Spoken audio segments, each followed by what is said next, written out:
आप किसके ज्यादा क्लोज हो, अपने पापा के या फिर अपनी मम्मी के? दोनों में से किसी एक के तो हम क्लोज होते ही हैं।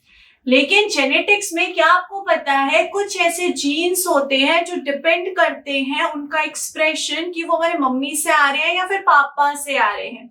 इस चीज को हम जीनोमिक इम्प्रिंटिंग कहते हैं। So guys, welcome back to my channel Bansal biology. आज के वीडियो में हम देखने वाले हैं जीनोमिक इम्प्रिंटिंग के बारे में। So let's get started with the lecture guys. अगर हम यहाँ पे देखें जीनोमिक इम्प्रिंटिंग क्या होता है कि यहाँ पर जो एक्सप्रेशन होता है जीन का, वो डिपेंड करता है कि वो कहाँ से आ रहा है। डिपेंड ऑन पेरेंटल इनहेरिटेंस, कि भाई वो हमारी मम्मी से आ रहा है तब वो एक्सप्रेस होगा या फिर हमारे पापा से आ रहा है तब वो एक्सप्रेस होगा। तो यानी कि डिपेंड कर रहा है कि कौन से पेरेंट से हमें वो जीन मिल रहा है, उस हिसाब से वो एक्सप्रेस होगा। इसको हम जीनोमिक इम्प्रिंटिंग कहते हैं। फॉर एग्जाम्पल, इसमें अगर हम यहाँ पे एग्जाम्पल ले सकते हैं IGF2 का। IGF2 का मतलब क्या होता है? Insulin like growth factor. तो यहाँ पर ये जो इंसुलिन लाइक ग्रोथ फैक्टर है, ये यहाँ पर मैमल्स में भी प्रेजेंट होता है एज वेल एज यहाँ पर ये माइस में भी प्रेजेंट होता है। तो अगर हम यहाँ पर देखें, माइस में एक चीज देखी गई थी कि यहाँ पर ये जो पेटर्नल वाला है, पेटर्नल यानी कि जो मम्मी से आ रहा है, पेटर्नल वाला जो अलील है वो एक्सप्रेस होता है माइस के प्लेसेंटा में एज वेल एज माइस के फीटस में, यानी कि जो ग्रोइंग बच्चा है उसमें, और ये जो प्लेसेंटा उसमें कौन सा एक्सप्रेस हो रहा है? जो पेटर्नल का अलील होता है। मतलब कहने का मतलब है, हमें पता है यहाँ पर हम लोग कैसे होते हैं, डिप्लॉयड ऑर्गेनिज्म है, यानी कि एक ही तरीके का क्रोमोसोम हमारे में 2 होते हैं। तो यहाँ पर इन दोनों पे सेम लोकेशन पे क्या प्रेजेंट होता है? जीन प्रेजेंट होता है। समझो, ये हमें कहाँ से मिल रहा है? पापा से मिल रहा है, और ये हमें कहाँ से मिल रहा है? मम्मा से मिल रहा है। तो यहाँ पर इनमें सेम जगह पे जीन होता है। तो यहाँ पर इन चीज को क्या बोलते हैं? अलील बोलते हैं। यहाँ पर एक जीन के ही 2 फॉर्म को हम क्या बोलते हैं? अलील बोलते हैं। तो हमें एक अलील पापा से मिलता है और एक अलील मम्मा से मिलता है। तो इस कंडीशन में जो पैटर्नल अलील था, यानी कि जो पापा से अलील आता है, वो सिर्फ एक्सप्रेस होता है फीटस और प्लेसेंटा में। वहीं जो मैटर्नल अलील होता है वो साइलेंट रहता है। मैटर्नल अलील इस कंडीशन में क्या नहीं होने वाला? एक्सप्रेस नहीं होता है। तो इसमें जो अलील एक्सप्रेशन था वो किस पे डिपेंड हुआ? कि मेरे को पापा से आ रहा है इसलिए वो एक्सप्रेस हो रहा है। अगर समझो मैंने इस कंडीशन में यहाँ पर ये जो पैटर्नल अलील है इसको अगर मैं म्यूटेट कर दूं, तो अगर मैंने इसको इस कंडीशन में म्यूटेट कर दिया, पापा से आने वाले अलील को अगर मैंने म्यूटेट कर दिया, तो उस कंडीशन में क्या होगा?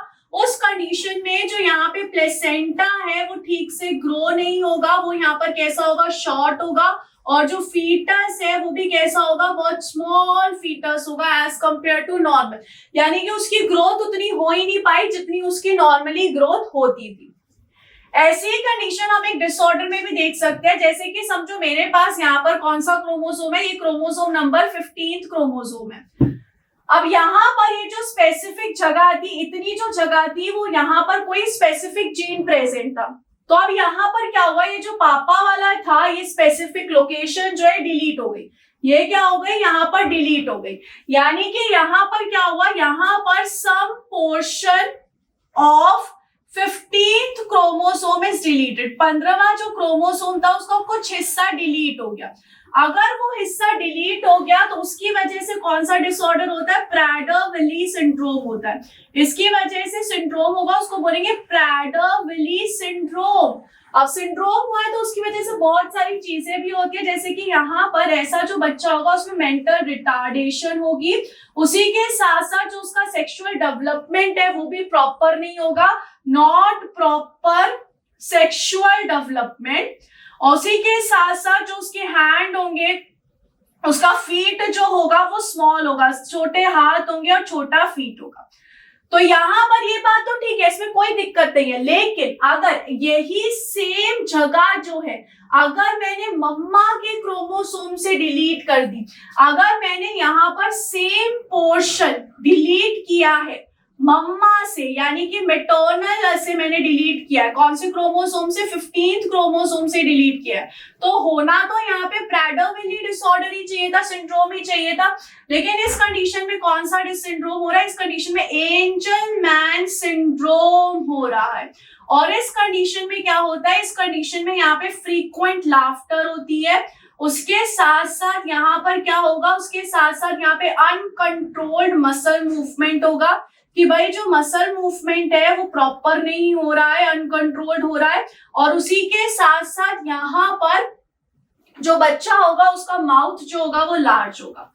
तो इस कंडीशन में आपने यहाँ पर क्या देखा कि भाई जो एक्सप्रेशन है, जीन का एक्सप्रेशन, वो किस पे डिपेंड कर रहा है कि भाई वो पापा से आ रहा है या फिर मम्मा से आ रहा है।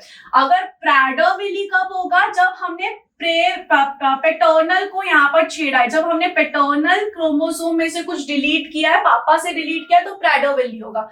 वही एंजलमैन कब होगा, जब हमने यहाँ पे मैटरनल के 15th क्रोमोसोम से वही सेम पोर्शन डिलीट किया। तो इस तरीके से यहाँ पर एक कंडीशन होती है जीनोमिक इम्प्रिंटिंग की। उम्मीद करती हूँ गाइस आप लोगों को अच्छे से समझ में आ गई होगी। If you like this video do share it with your friends. Thank you so much guys, bye bye.